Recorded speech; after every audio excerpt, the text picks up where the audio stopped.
Hi friends, இப்போ next வந்து classification of skeletal structures based on type of joint. இப்போ ஜாயிண்ட்டை பொறுத்து classification of skeletal structure பார்க்க போகிறோம். ஃபஸ்ட்டு ஜாயிண்ட்டை பொறுத்து classification of skeletal structure என்னென்னா பின் ஜாயிண்டட் ஃப்ரேம் ஆர் ட்ரஸஸ்ன்னு சொல்லுவோம் இதை, ஓகேவா? ட்ரஸ்ன்னு சொல்லுவோம். ரெண்டாவது வந்து ரிஜிட் ஜாயிண்ட் ஃப்ரேம், ஓகே. ரெண்டு type of skeletal structure classification இருக்குது based on joint, ஓகே. இப்போ ஜாயிண்ட் டைப் ஆஃப் ஜாயிண்ட் வந்து பார்த்திங்கன்னா மொத்தம் ரெண்டு இது இருக்குது. அனலைசிஸ் கன்சிடர் பண்ணும்போது நம்ம டைப் ஆஃப் ஜாயிண்ட் வந்து பின் ஜாயிண்ட், ரிஜிட் ஜாயிண்ட் கன்சிடர் பண்ணுவோம். இதே டிசைனில் வந்து பார்த்தீங்கன்னா டைப் ஆஃப் ஜாயிண்ட் ஸ்டீலில் பார்ப்போம். டிசைனில் வந்து பார்த்தீங்கன்னா பட் ஜாயிண்ட், லேப் ஜாயிண்ட் சொல்லுவோம், ஓகே. Type of joint. இப்போ இதில் first pin jointed frame or trusses எப்படி ப்ராக்டிக்கலாக நம்ம ரியாலிட்டியாக எப்படி இருக்குன்னு பார்ப்போம். இதுதான் பிரிட்ஜு, ஓகேவா? பின் ஜாயிண்டட் ஃப்ரேம் பிரிட்ஜு, ஓகேவா? இதில் வந்து பார்த்திங்கன்னா இங்கே பாருங்கள், இங்கே ஒயிட் கலரில் இருக்குல்ல பாருங்கள், இது பாருங்கள் ஒயிட் கலரில், இதுதான் கசட் பிளேட். இந்த கசட் பிளேட் யூஸ் பண்ணி தான் நம்ம மெம்பர் எல்லாத்தையுமே கனெக்ட் பண்ணுவாங்க போல்ட்டு போட்டு. இப்போ ஆனால் தியரிட்டிக்கலாக நம்ம வரையும் போது நம்ம பேப்பரில் எப்படி வரைவோம்னா இதை பாருங்கள் லைன் டயக்ராம் மாதிரி தான் வரைவோம், ஓகேவா? இந்த கசட் பிளேட்லாம் நம்ம போட மாட்டோம், இப்படி தான் நம்ம வரைவோம், ஓகே. இப்போ இதே வந்து free body diagram of joint ஏ ப்ராக்டிக்கலாக பார்த்தீங்கன்னா எப்படி இருக்குன்னா பாருங்கள், இப்போ இந்த இடம் பாயிண்ட் என்ன எடுத்துக்கோங்க. இந்த இடத்துல ப்ராக்டிக்கலாக எப்படி இருக்குன்னா இங்கே பாருங்கள் இப்படி தான் இருக்கும் பார்க்குறதுக்கு. கசட் பிளேட்டில் வந்து பார்த்திங்கன்னா எல்லாம் ஜாயின் பண்ணியிருப்பாங்க. இதே தியரிட்டிக்கலாக பாருங்கள், இந்த இடத்துல நம்ம வரைஞ்ச தியரிட்டிக்கலாக எப்படி இருக்குன்னா இப்படி இருக்கும் ஃப்ரீ பாடி டயக்ராம், ஓகேவா? இப்போ நெக்ஸ்ட் வந்து பார்த்திங்கன்னா இப்போ ரிஜிட் ஜாயிண்ட் ஃப்ரேமில் வந்து பார்த்திங்கன்னா ரெண்டு போல்ட்டுக்கு மேலே போட்டிருப்பாங்க. இதில் வந்து ஒரே ஒரு போல்ட்டு தான் போட்டிருப்பாங்க பின் ஜாயிண்டட் ஃப்ரேமில். இங்கே பாருங்கள், இங்கே ஒரு போல்ட்டு, இங்கே ஒரு போல்ட்டு, இங்கே ஒரு போல்ட்டு, எல்லாம் ரிவீட் போடுவாங்க, ஓகே. அப்போ வந்து இது வந்து டிஃப்ரெண்ட்டாக ரொட்டேட் ஆகும், இது ஒரு டிஃப்ரெண்ட்டாக ரொட்டேட் ஆகும், இது ஒரு டிஃப்ரெண்ட்டாக ரொட்டேட் ஆகும். எல்லா மெம்பருக்கும் சேம் ரொட்டேஷன் இருக்காது. இதால் ரொட்டேஷனை வந்து ரெசிஸ்ட் பண்ண முடியாது, ரொட்டேட் ஆயிரும். இப்போ நீங்கள் இது கொடுத்தீங்கன்னா ரொட்டேட் ஆயிரும். இதே ரெண்டு போல்ட்டு போட்டால் என்ன ஆகும், இது ரொட்டேட் ஆகாது, ரொட்டேஷனை தடுத்துரும், ஓகேவா? இது ஒரு போல்ட் இருக்கிறதுனால ரொட்டேட் ஆகும், ஓகே. இப்போ நம்ம பெண்டிங்கை வந்து ரொட்டேட் ஆகாமல் ரிலீஸ் பண்ணிடுது பெண்டிங் மூமெண்ட்டை. அப்போ வந்து பார்த்திங்கன்னா இதில் வந்து பார்த்திங்கன்னா நம்ம ஆக்சியல் ஃபோர்ஸ் மட்டும்தான் கேரி பண்ணுதுன்னு வச்சுக்கணும், ஓகேவா? It carries only axial force மட்டும்தான். ஆனால் போல்டு வந்து டைட்டாக இருந்தால் ப்ராக்டிக்கலாக வந்து ஷியரும் மூமெண்ட்டும் ரெசிஸ்ட் பண்ணும் போல்டு டைட்டாக இருந்தால். ஆனால் நம்ம வந்து பார்த்திங்கன்னா தியரிட்டிக்கலாக நம்ம கம்மியாக தான் இருக்கும் அந்த ரெசிஸ்ட் பண்ணுற அளவு. அதனால் நம்ம compare to axial force shear force bending moment வந்து பார்த்திங்கன்னா கம்மியாக இருக்கிறதுனால ஷியர் ஃபோர்ஸ் பெண்டிங் மூமெண்ட்டை நெக்லிஜிபிள் பண்ணிக்கிறோம். நம்ம பின் ஜாயிண்ட் ஃப்ரேமில் வந்து பார்த்திங்கன்னா only we consider axial force, ஓகேவா? இதில் வந்து ஆக்சியல் ஃபோர்ஸ் மட்டும் தான் இருக்குதுன்னு நம்ம அஷ்யூம் பண்ணிக்குவோம், ஓகே. அதாவது ஆக்சியல் கம்ப்ரெஷன், ஆக்சியல் டென்ஷன் சொல்லுவோம். அதுதான் இங்கே பாயிண்ட் 4 பாயிண்ட்டாக கொடுத்துருக்காங்க, பார்ப்போம். If the member are connected to the gusset plate with single rivet or single bolt it forms a hinged or pin jointed frame சொல்லுவோம், ஓகேங்களா? சிங்கிள் ரிவிட் சிங்கிள் போல்டுனால gusset பிளேட்டில் வந்து பார்த்திங்கன்னா மெம்பர் ஜாயின் பண்ணியிருந்தாங்கன்னா ஹிஞ்சிடு, அதை வந்து என்ன சொல்லுவோம், ஹிஞ்சிட் ஆர் பின் ஜாயிண்டட் ஃப்ரேம்னு சொல்லுவோம். அதுக்கப்புறம் hinged or pin jointed frame cannot resist the bending மூமெண்ட்டை, பெண்டிங் மூமெண்ட்டை ரெசிஸ்ட் பண்ணாது, அது ஃப்ரீயாக அலோவ் பண்ணிடும் பெண்டிங்கை, ஓகேவா? அதுக்கப்புறம் வந்து பார்த்திங்கன்னா ரிலீஸ் பண்ணிடணும்னு சொல்லலாம் ஃப்ரீயாக. அதுக்கப்புறம் at the pin jointed the rotation of connected members is different, ஓகேங்களா? ஒவ்வொரு மெம்பரும் டிஃப்ரெண்ட்டாக தான் ரொட்டேஷன் இஸ் டிஃப்ரெண்ட்டுன்னு நான் வச்சுக்கோங்க, okay. At pin joint rotation of all the member is different, rotation is allowed, rotation allow பண்ணும் இங்கே, ஓகேவா? அதுக்கப்புறம் it is assumed that the pin jointed frame carries only axial forces. இப்போ தான் நான் சொன்னேன் எதனால் ஆக்சியல் ஃபோர்ஸ் மட்டும் தான் கேரி பண்ணணும்னு சொன்னேன். Compare to axial force shear force and bending moment are small. அதனால் வந்து பார்த்திங்கன்னா ஆக்சியல் ஃபோர்ஸ் மட்டும் கன்சிடர் பண்ணிக்குவோம். அதனால தான் ஆக்சியல் ஃபோர்ஸ், ஏன்னா போல்டு டைட்டாக இருக்கும்போது ஷியரும் கொஞ்சம் ரெசிஸ்ட் ஆகும், மூமெண்ட்டும் ரெசிஸ்ட் ஆகும். ஆனால் நம்ம வந்து சுத்தமாக மூமெண்ட் வந்து ரெசிஸ்ட் பண்ணாது நம்ம அஷ்யூம் பண்ணிக்கிறோம். Only it can resist axial force. அதனால தான் ஆக்சியல் ஃபோர்ஸ் மட்டும்தான் இங்கே கன்சிடர் பண்ணுவோம். Pin jointed frame carries only axial ஃபோர்ஸ்னு எடுத்துக்குவோம். தட் இஸ் ஆக்சியல் கம்ப்ரெஷனாக இருக்கலாம், இல்லை ஆக்சியல் டென்ஷனாக இருக்கலாம், ஓகே.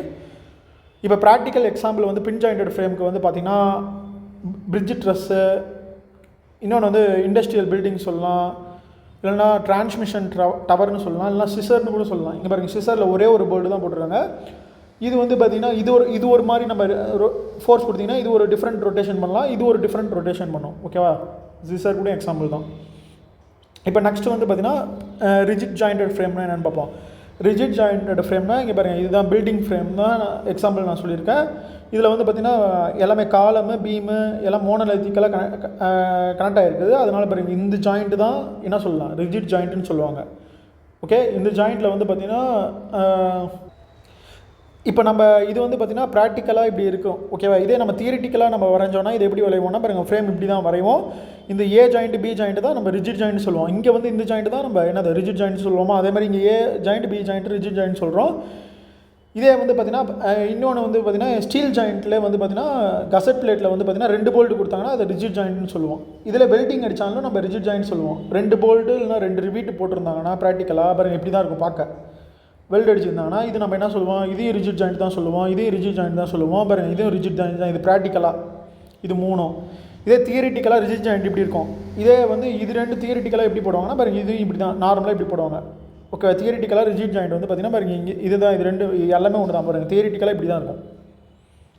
இப்போ if the members are connected to the gusset plate with more then 1 bolt or by welding it gives rigid joint. ஓகேவா, நம்ம ஒரு போல்ட்டுக்கு மேலே கசட் பிளேட்டில் போட்டாவே இல்லை வெல்ட் அடித்தாவே என்னது அது ரிஜிட் ஜாயிண்ட்னு சொல்கிறோம். ஓகேவா, ரிஜிட் ஜாயிண்ட் அந்த மெம்பர் வந்து connected to the gusset plate. Okay, அதுக்கப்புறம் rigid joint can resist the மூமெண்ட்டை வந்து அது ரெசிஸ்ட் பண்ணணும்னு சொல்கிறாங்க ரிஜிட் ஜாயிண்ட்டை. அதுக்கப்புறம் at the rigid joint the rotation of the members is same. இப்போ இங்கே ரிஜிட் ஜாயிண்ட் கொடுத்தீங்கன்னா இது நீங்கள் ஃபோர்ஸ் கொடுத்து இப்படி இது பண்ணிங்கன்னா எல்லாமே என்டையர் மெம்பருமே ரொட்டேட் ஆகும். ஓகேங்களா, இங்கே ஃபோர்ஸ் கொடுத்தீங்கன்னா இந்த என்டையர் மெம்பரே ரொட்டேட் ஆகும். நீங்கள் வேணால் பேப்பரில் 2 போல்ட்டு ஒரு போட்டு நீங்கள் ட்ரை பண்ணி பாருங்கள். உங்களுக்கு ஒரு இடத்துல ஃபோர்ஸ் கொடுத்தீங்கன்னா 2 பக்கமும் எல்லாமே ஹோலாக எல்லாமே ரொட்டேட் ஆகும். ஓகேவா, at the rigid joint the rotation of the member is same. எல்லாமே சேமாக தான் ரொட்டேட் ஆகும். அதுக்கப்புறம் at the rigid joint in the frame can carry axial force, shear force, bending moment. Okay, அதனால் இதில் வந்து பார்த்திங்கன்னா பெண்டிங் மூமெண்ட்டை ரெசிஸ்ட் பண்ணுறதுனால பெண்டிங் மூமெண்ட் இருந்தாவே கன்ஃபார்மாக அந்த வெர்டிக்கல் ஃபோர்ஸ் இருக்கும். வெர்டிக்கல் ஃபோர்ஸ் தான் ஷியர் ஃபோர்ஸ்னு சொல்லுவோம். அதுக்கப்புறம் ஆக்சியல் ஃபோர்ஸும் இருக்குமா இங்கே. அதனால் ரிஜிட் ஜாயிண்ட் ஃப்ரேம் கேரிஸ் எல்லாமே axial force, shear force, bending moment எல்லாமே கன்சிடர் பண்ணுவோம், கேரி பண்ணுவோம் அப்படின்னு சொல்கிறாங்க.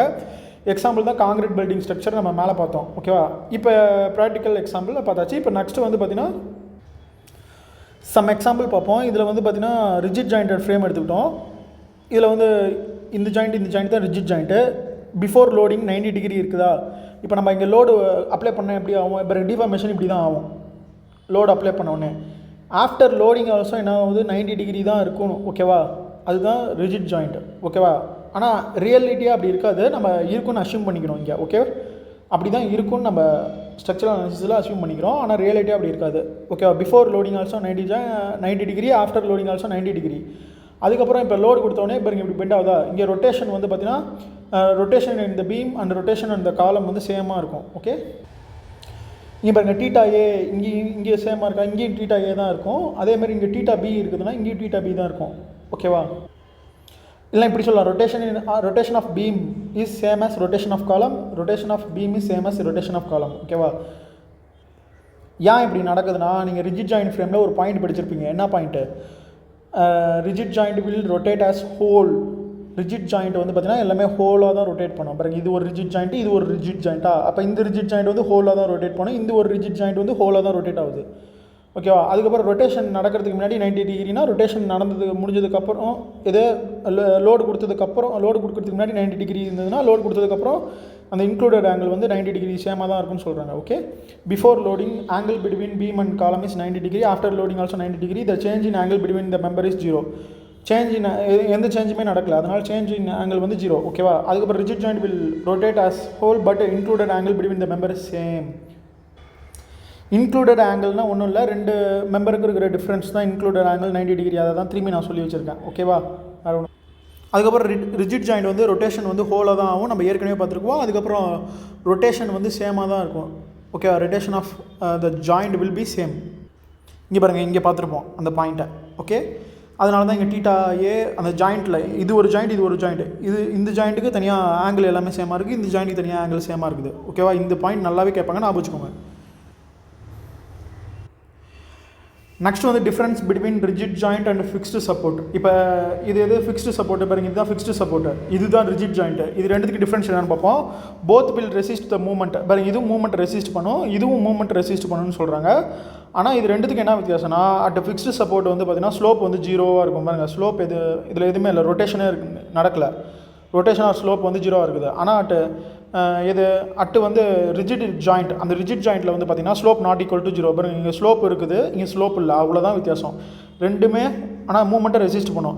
ரிஜிட் ஜாயிண்ட்டும் ஃபிக்ஸ்டு சப்போர்ட்டும். ஓகேவா? அதுக்கப்புறம் நெக்ஸ்ட் கசட் பிளேட் பார்ப்போம். கசட் plate, a plate used for connecting 2 or more structural members intersecting each other is known as gusset plate. ஒன்றும் இல்லை, 2 இல்லைனா அதுக்கு மேலே மெம்பர் வந்து பார்த்திங்கன்னா ஒன்றோட ஒன்று கிராஸ் பண்ணும் போது, ஓகே, 2 or more ஸ்ட்ரக்சரல் மெம்பரை ஒன்றோட ஒன்று கிராஸ் பண்ணும் போது அதை கனெக்ட் பண்ணுறதுக்கு வந்து பார்த்திங்கன்னா கசட் பிளேட்டை வந்து யூஸ் பண்ணுறாங்க.